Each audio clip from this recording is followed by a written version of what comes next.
오늘 본문의 내용은 이 본문에 앞서서 보시면 한 서기관과 나눈 긍정적인 대화 이후에 예수님께서 이제 성전에서 무리를 향해서 가르치시는 내용이 기록이 되어 있습니다. 그런데 이 예수님의 가르침은 서기관 전체를 향한 이 날선 좀 대립각을 형성합니다. 예수님은 당시 율법 교사들, 이 서기관들이 가르쳐온 이 편협한 메시아관을 지적하면서 올바른 가르침을 주고 계시는 것입니다.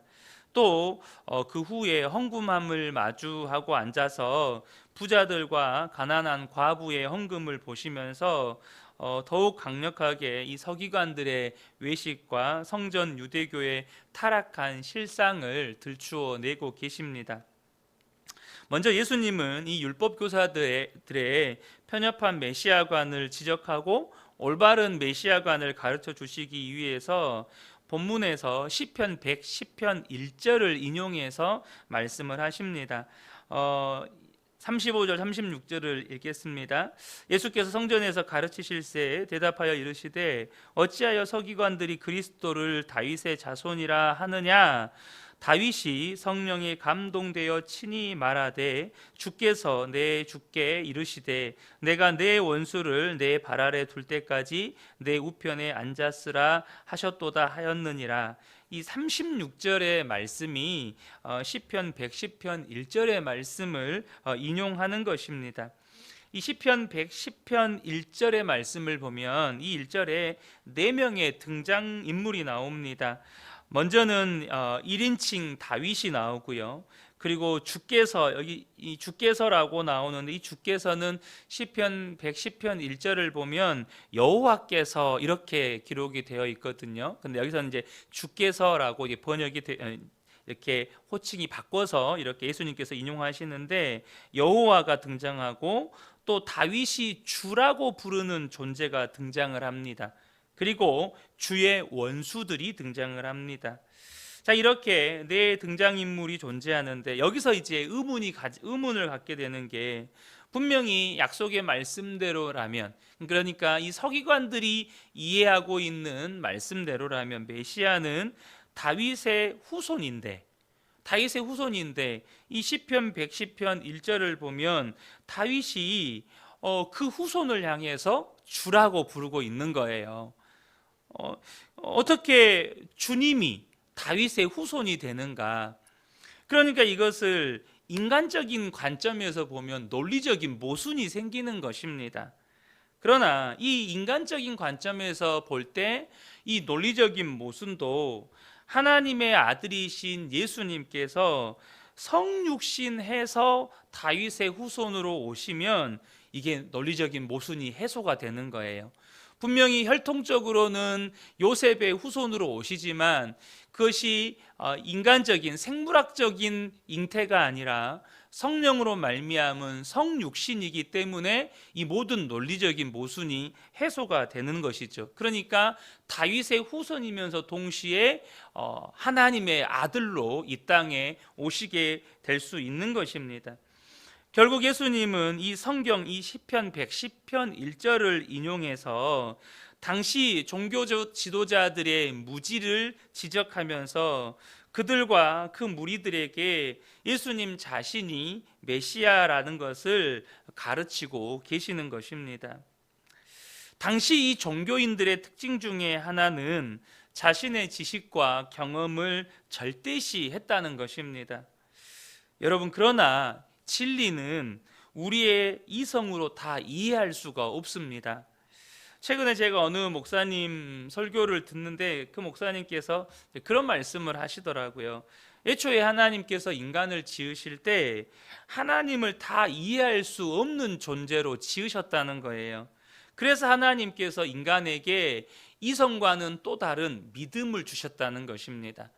하나님을 다 이해할 수 없기 때문에 하나님과 관계하고 하나님과 소통하고 하나님과 교제할 수 있도록 이 믿음을 우리에게 주셨다는 것입니다.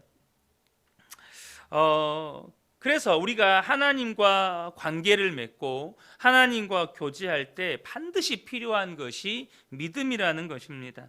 그렇다고 지성이나 이성이 필요 없다라는 것이 아닙니다. 그것을 절대화하는 것, 마치 자신의 지식과 경험을 지나치게 의지하는 것은 오히려 우리의 믿음을 가로막는 장애물이 된다는 거예요.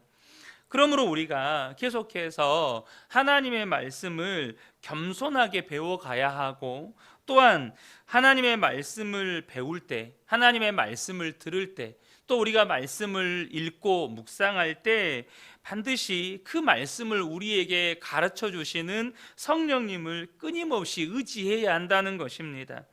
여러분, 우리가 그런 경험들이 다 있으실 거예요. 분명히 똑같은 말씀이고, 내가 여러 번 읽었던 말씀이고, 또 내가 심지어 잘 알아서 암송하고 있는 말씀인데, 어느 날 그 말씀이 전혀 나에게 다른 의미로 재해석이 되기 시작합니다. 그 말씀의 의미가 전혀 새롭다는 뜻이 아니라 그 말씀이 내 안에 살아 역사하는 거죠. 그 말씀이 내 마음을 새롭게 하고 내 생각을 새롭게 하고, 그 말씀이 내 안에 살아 움직이면서 분명히 그냥 이전에 스쳐 지나갔던 말씀인데, 알고 있어서 내가 당연히 아는 말씀이어서 그냥 지나가는 말씀인데, 어느 날은 그 말씀이 나를 붙잡아서 그 말씀 앞에 나를 하루 종일 머물러 있게 만들어요. 근데 그 말씀이 곱씹어지면서 내 안에서 재해석이 되고, 그 말씀이 나를 움직이고 나를 하나님의 말씀 앞에 굴복하게 만들고 순종하게 만들어요. 이게 다 무슨 역사죠? 우리 안에서 일하시는 성령님의 역사입니다. 똑같은 말씀인데, 이전에는 지식에 머물러 있었던 말씀인데 그 말씀이 나를 새롭게 하는 능력의 말씀으로 바뀌는 거죠. 이것은 이성의 역사가 아니라 바로 성령님이 우리 안에서 행하시는 역사라는 것입니다. 그러므로 우리가 늘 말씀 앞에 겸손하게, 또 성령님을 의지함으로 그 말씀을 내게 가르쳐 주시도록, 그 말씀을 내게 깨우쳐 주시도록, 말씀이 내 안에 살아 역사하시도록 날마다 겸손한 마음으로 성령님을 의지함으로 말씀을 대해야 한다는 것입니다. 특별히 이 서기관들은 성경을 연구하는 자들이기 때문에 나름 성경을 누구보다도 잘 안다고 자부심을 가지고 있었던 사람들이었습니다. 그런데 그들은 구약 성경의 전문가들이었죠. 이 당시에는 아직 신약 성경이 기록되어 있지 않았던 때이니까 그들은 구약 성경의 전문가였습니다. 그런데 여러분, 구약 성경이 그들에게 가르치는 진리 중에 하나는 무엇입니까? 겸손입니다. 우리가 어제도 잠깐 말씀을 나누었지만, 여러분, 교만은 멸망의 선봉입니다. 겸손이 존귀의 길잡이입니다. 분명히 구약 성경, 그들이 성경의 전문가라고 말하는, 구약 성경의 전문가라고 말했지만, 그들은 구약 성경이 가르치고 있는 겸손이 삶으로 나타나지 않았습니다. 오히려 그들은 헛된 영광과 부를 추구하는 오만과 탐욕의 사람이 되어 있다고 오늘 본문의 성경 말씀에서 주님은 지적하고 계십니다. 39절 40절을 보면, 회당의 높은 자리와 잔치의 윗자리를 원하는 서기관들을 삼가하라. 그들은 과부의 가산을 삼키며 외식으로 길게 기도하는 자니 그 받는 판결이 더욱 중하리라 하시니라. 그들은 그런 말씀과 삶이 전혀 배치되는, 상반되는 그들의 삶으로 말미암아 더 무거운 심판을 받게 될 거라고 주님이 말씀하십니다. 그런데 여러분, 그들이 왜 그랬을까요? 그들은 구약 성경의 전문가였잖아요. 우리가 당장 잠언 말씀을 보면, 잠언에서 성경은 분명히 우리에게 겸손을 가르치고 있습니다. 그렇게 성경을 잘 안다고 말하는 그들이, 성경의 전문가라고 말하는 그들이 왜 이렇게 높은 자리를 추구하고 윗자리를 추구하고 도리어 가난한 자들의 재산을 착복하고 그런 삶의 자리로 그렇게 나아가고 있었던 것입니까? 바로 그들의 성경 연구가 지식 추구에 멈췄기 때문입니다. 지식과 경험이 주는 인정과 지위의 달콤함에 취해 있었기 때문이에요. 와, 저분들은 성경을 많이 아는 분들, 야, 저분은 걸어 다니는 성경, 당시의 유대인들이 이 서기관들, 율법 교사들을 그렇게 박수 쳐줬고 그렇게 높여 주었습니다. 그러니 그들은 그 달콤함에, 자신들이 성경을 알고 있는 그 성경 지식에 주는 달콤함에 취해 있었던 것이죠. 여러분, 말씀에 대한 지식이 없는 것도 문제입니다. 왜냐하면 말씀에 대한 지식이 없으면 진리를 분별하지 못하고, 특별히 요즘과 같이 판치는 이단과 사이비의 오류에 여러분 빠질 수가 있기 때문이에요. 그러면 저와 여러분이 성경 말씀을 계속해서 배워가시고 알아가셔야 합니다. 그래서 진리와 거짓을 분별하실 수 있으셔야 합니다. 제가 얼마 전에도 말씀을 드렸잖아요. 그 신천지 두 분이 저희 교회에 오셨어요. 한 3-4주 전에 토요일에 오셨다고요. 그러면서 이제 오셨는데 전 처음에 그분들이 누군지 모르죠. 어떻게 오셨냐고 하면서 이제 했더니 여자분 두 분이 오셔서 좋은 목사님들을 위한 좋은 세미나가 있어서 초대하려고 왔다면서 저한테 딱 주더라고요. 근데 딱 열어봤더니 이렇게 신천지 시온교회에서 이거 뭐 이제 교육 세미나 한다고 저한테 주시는 거예요. 제가 웃었죠. 그러면서 제가 이제 여러 말씀을 나눴는데 제가 그 말씀을 꼭 드렸어요. 제발 후회하시기 전에 돌아오세요. 하나님 앞에서 땅을 치고 후회하기 전에 제발 돌아오세요. 근데 그분들이 뭐라고 저한테 대답했는지 아세요? 똑같이 저한테 이야기했습니다. 목사님이 후회하시기 전에 돌아오세요. 저한테 그랬다고요. 얼마나 안타까워요. 그분들도 이전에 기성교회에서 오랫동안 신앙생활을 하셨던 분들이래요. 근데 지금은 자기들이 참 진리를 알고 있다고 그래요. 근데 제가 그 이만희한테 이만희 그 사람 제가 이랬어요. 근데 저한테 그러시더라고요. 어떻게 나이가 90이 넘었는데 그렇게 말을 함부로 할 수가 있냐. 제가 대놓고 그랬어요. 수십만의 영혼을 지옥 불구덩이에 끌고 들어가는 사람한테 제가 이만희 총재님 이래야 됩니까? 수십만의 사람들 지옥 불구덩이에 끌고 들어가는 사람한테 제가 뭐라고 말을 해야 됩니까? 제가 그랬다고요. 여러분, 우리가 진리를 정확하게 알고 있지 못하면, 진리를 분별하지 못해서 이단의 가르침에 그냥 미혹이 됩니다. 쉽게 넘어가요. 어설프게 아는 것도 문제입니다. 왜냐하면 어설프게 알면 어설프게 모른 만큼, 그 모른 만큼 하나님의 말씀을 오해와 착각으로 해서 진리를 왜곡할 수 있습니다. 그러니까 여러분, 말씀을 알더라도 정말 제대로 정확하게 아셔야 합니다. 그런데 또 많은 지식과 경험이 또 문제가 될 수가 있습니다. 많은 지식과 경험은 왜 문제가 될 수 있을까요? 삶으로 연결되지 않으면 많은 지식이 문제가 됩니다. 삶으로 살아내는 순종이 없으면서도 자신은 괜찮다고 착각할 수 있기 때문이에요. 나는 많이 알아요. 성경을 많이 알고 있어요. 또 많은 것을 경험해 봤어요. 그런데 여러분, 그것이 삶의 순종으로 연결되지 않고 많이 알고 있고 내가 많은 은사들도 경험해 봤고 많은 기도 응답도 경험해 봤고, 근데 정작 중요한 것은 내가 아는 그 말씀이 삶의 순종으로 연결되지 않으면 아는 것에 만족하고 머물러 버린다는 것입니다. 그러므로 여러분, 하나님의 말씀, 이 진리는 어린아이와 같은 미숙한 신앙이든지 혹은 성숙한 신앙이든지 그 모든 신앙의 성숙 단계에서 하나님과의 인격적인 관계를 중심으로 해서 삶으로 연결되어야 한다는 것을 우리가 잊으시면 안 됩니다.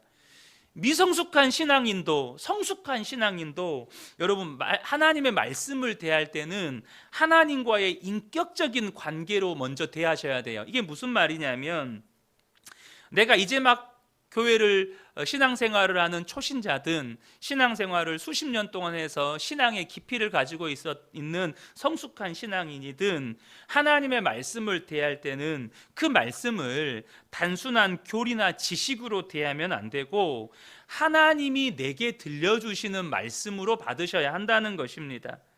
단순히 내가 모르고 있었던 성경 지식을 알아가는 공부를 하듯이 성경 말씀을 대하면 안 되고, 하나님이 지금 나에게 편지를 써서 나에게 지금 말씀하고 계신다라고 하면서 성경을 대해야 된다는 거예요. 이것이 하나님을 중심으로 인격적으로 말씀을 대하는 거예요. 하나님 중심으로 말씀을 인격적으로 대하는 겁니다. 지금 하나님은 나에게 이 성경에다가 편지를 써서 나에게 지금 말씀하고 계신다.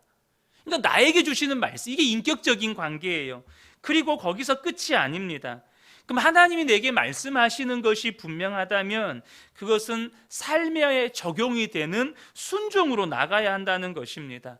그래, 이게 내게 말씀하셨지, 나에게 지금 순종하라고 하는 것이지, 나에게 기뻐하라고 하시는 것이지, 나에게 지금 감사하라고 하는 것이지, 나에게 지금 기도하라고 하시는 것이지, 바로 그 말씀이 순종으로 나아갈 때 그 말씀은 내 삶에 살아 역사하는 능력이 되고, 그것이 그 믿음이 내게 유익이 되는 것입니다.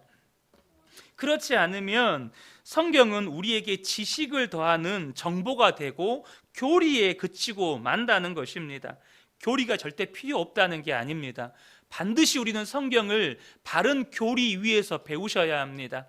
성경을 여러분 바르게 배우셔야 돼요. 그러나 여러분, 그것으로 그치면 그것은 나에게 능력이 안 됩니다. 그것으로 그치면 내 삶에 변화가 없어요. 그러므로 저와 여러분이 성경을 지식으로 대하고 정보로 대하고 교리로만 대해버리면 그 사람은 율법적인 종교인이 되는 것입니다. 여러분 꼭 기억하셔야 합니다. 성경 말씀은 하나님과의 인격적인 관계로 대하셔야 합니다. 그리고 반드시 삶의 순종으로 연결이 되셔야 합니다. 그렇지 않으면 이 말씀은 그냥 책에 불과해요. 이 성경에 기록된 모든 말씀은 책에 기록된 글자로 끝이 납니다. 그것은 더 이상 나에게 어떤 능력도 사실 의미도 없어져요. 여러분, 이 말씀이 내게 지식을 더하는 책에 그치지 않고 믿음을 더하는 책이 되기를 축복합니다. 이 말씀이 나에게 하나님을 더 사랑하게 만들어주고 하나님과 더 친밀하게 만들어주고 하나님과 더 인격적인 교제로 이끌어주는 능력의 말씀이 되기를 축복합니다. 이제 예수님께서 헌금에 대한 말씀을 하시는데, 부자는 헌금을 많이 했습니다. 그런데 한 과부는 2렙돈의 헌금을 했습니다. 이 2렙돈의 헌금 액수는요, 노동자 하루 임금의 64분의 1 정도 되는 금액입니다. 그러니까 하루 임금을 10만 원 정도로 계산을 하면 한 1,500원 정도 되는 금액의 헌금이에요. 그런데 예수님께서는 부자들의 많은 헌금을 칭찬하지 않고 이 가난한 과부의 헌금을 칭찬하셨습니다. 부자들의 헌금을 무시하는 게 절대 아닙니다. 그런데 예수님은 뭘 보시는 것입니까? 액수를 보시는 게 아니라 마음의 중심을 보시는 분이시기 때문에 그렇습니다. 세상은 화려함을 보고 많은 양을 보고 스케일을 보고 혹은 그 사람의 외적인 그 직업의 빈부귀천을 봅니다. 그런데 우리 하나님은 마음의 중심을 봅니다. 내가 어떤 마음으로 하나님께 드렸느냐를 보시는 겁니다. 이 과부는 하나님께 자신의 최선을 드렸던 것입니다. 하나님께 자신의 사랑을 드렸던 것입니다.